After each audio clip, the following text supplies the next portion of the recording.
रज़ा रूमी साहब, क्या मुस्लिम लीग नून का जो फौरी रद्द-ए-अमल था और फिर उसके बाद वो दरख्वास्त दायर करने तक पहुंचे, शुरू में कैलकुलेट नहीं कर सके, एहसास नहीं हुआ, माजी में हुए तजर्बात ने सिखाया कि ये सब कुछ भी हो सकता है, या फिर पाकिस्तान तहरीक इंसाफ पर जो ऊपर शहजाद साहब ने भी एक बात की कि दबाव रखने की काविश है, क्योंकि गुज़िश्ता रोज़ भी मुलाकात एक्सपेक्टेड थी, नहीं हुई, आज मुलाकात हुई है पीटीआई के पास। वैसे मैं तो अपनी इब्तिदाई में बात कर रही थी कि गेंद किसके कोर्ट में है, बट अभी मैं रियलाइज़ कर रही हूँ कि समझ नहीं आ रही कि सियासी तौर पर गेंद किसके कोर्ट में है। पीटीआई को आज दोनों हाथों से पीपल्स पार्टी भी वेलकम कर रही है और नून लीग भी कर रही है।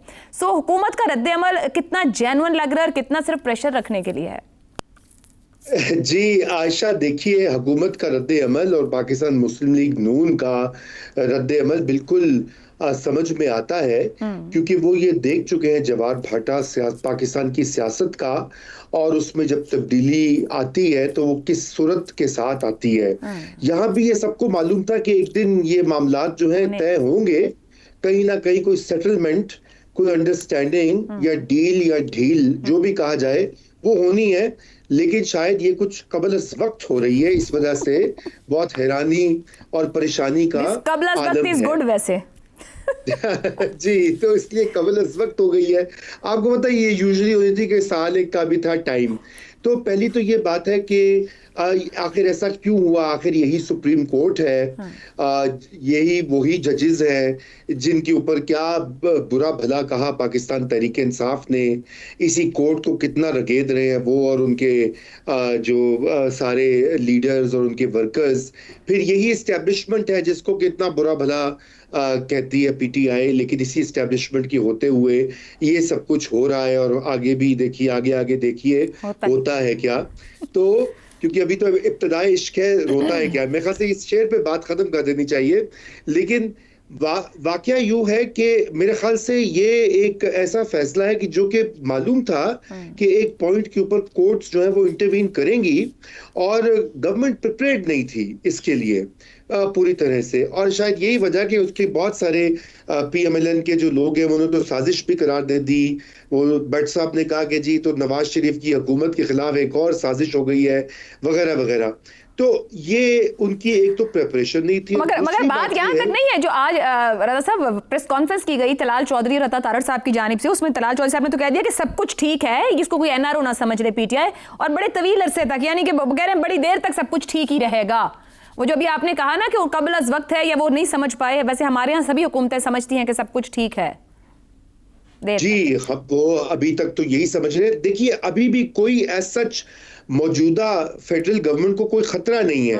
ये ऐसा नहीं है कि ये एक फैसले के बाद कोई हालात इतने जल्दी बदलेंगे कि चंद ही महीनों में धड़न तख्ता हो जाएगा। फिलहाल उसके आसार नहीं है। मगर ये बात जरूर है कि एक कोशिश इस वक्त की जा रही है पॉलिटिकल अकोमोडेशन की, यानी कि एक कौमी इत्तेफाक राय पैदा किया जा रहा है जो 28वीं आईनी तरमीम ने आना है। आयशा, इसके ऊपर भी हम बात कर चुके हैं। सबसे पहले तो उसमें मकामी हुकूमतों का मसला है, उसमें एनएफसी अवार्ड के अंदर जिलाई हुकूमतों के लिए कुछ रुकूम मुख्तस करने का फैसला है ताकि सूबे जो है वो स्टाफ ना कर सके लोकल गवर्नमेंट्स को। और फिर नए एडमिनिस्ट्रेटिव यूनिट्स का भी मामला है जिसके ऊपर काफी वर्किंग हुई है और बातचीत जारी है, और वहां से रेजिस्टेंस आ रही है पाकिस्तान पीपल्स पार्टी से भी और पीएमएलएन से भी।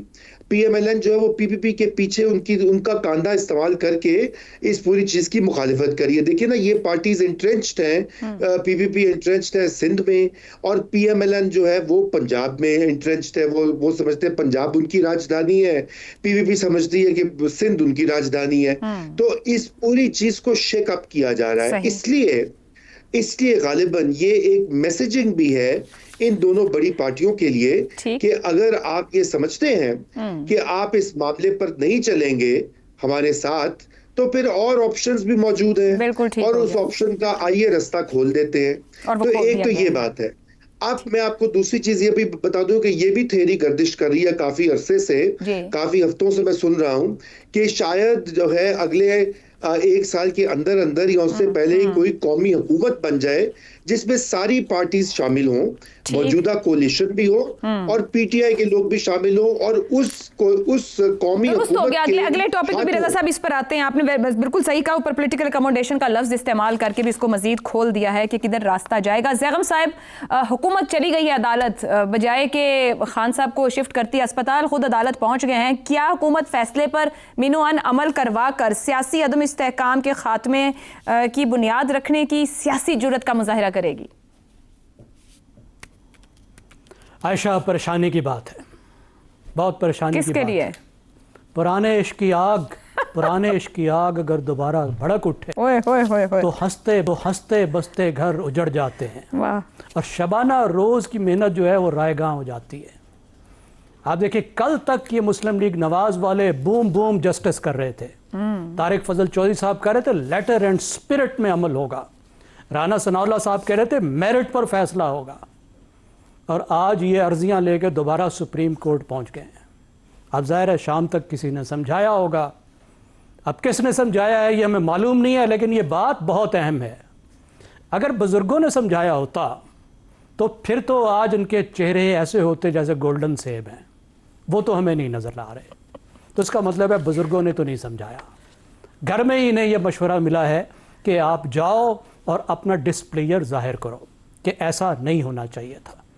अब दलील उनके पास कानूनी तौर पे तो ठीक है। देखिए, कानूनी एक बात बनती है, वो कहते हैं जी प्रिजनर्स रूल अलाउड नहीं करते कि टर्शरी हॉस्पिटल यानी वड्डा अस्पताल जो है वो सरकारी मौजूद है और फिर प्राइवेट अस्पताल में हम लेकर जाएं और फिर प्रेसिडेंट कायम हो जाएगा।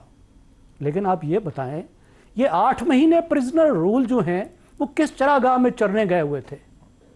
ये 8 महीने में कोई प्रेसिडेंट कायम नहीं हुआ। अभी तक तो ये प्रेसिडेंट कायम हो चुका है कि 8-8 महीने किसी फैमिली मेंबर को मिलने नहीं दिया जाएगा। लेकिन अब जो है वो इनको प्रेसिडेंट याद आ गया कि देखिए नया प्रेसिडेंट कायम नहीं होना चाहिए। प्रिजनर रूल जो है वो बहुत ही अहम होते हैं।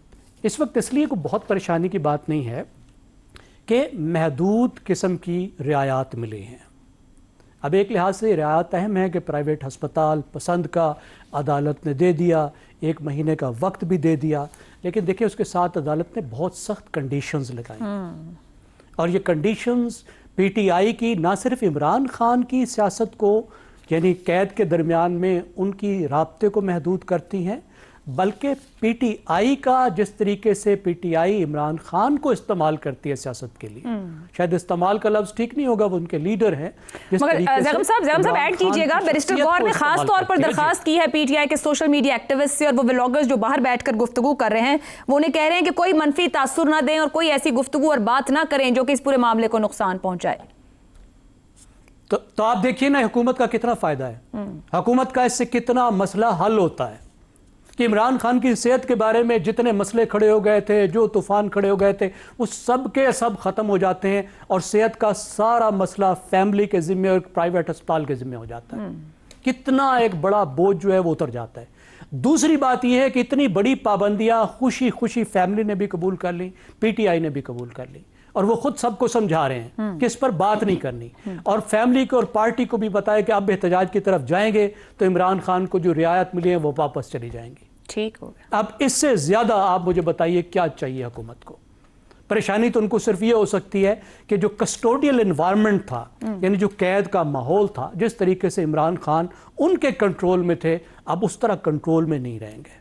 पार्टी से उनका राब्ता हो सकता है, फैमिली के साथ, लेकिन उस राब्ते का क्या फायदा जब इतनी मगर पता नहीं ना चलता हमारे सियासी हालात में जो रवायात हैं। खुद मुस्लिम लीग नून तो वहां से गुजर कर आई है ना, खुद भी ऐसे रिलीफ्स लिए हैं, सो खौफ तो आता ही है ना।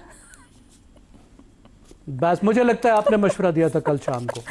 मैंने नहीं दिया था। यही खदशात हैं, यही खदशात लेकर वो बेचारे परेशान हो रहे हैं और आगे की भी सोच रहे हैं कि कहीं बात आगे बढ़ती गई तो क्या होगा। ठीक हो गया जी। मगर यहाँ पर भी रजा रूमी साहब ने बात की कि निज़ाम की दुरुस्ती के लिए वो पॉलिटिकल अकोमोडेशन की जा रही है, जहाँ ऑप्शंस खुले हैं और तमामी टूल्स इस्तेमाल किए जाएंगे और हर तरह का दबाव भी रहेगा, और वो सियासी हिलजुल हमें गुज़िश्ता 24 से 48 घंटे में दिख भी रही है।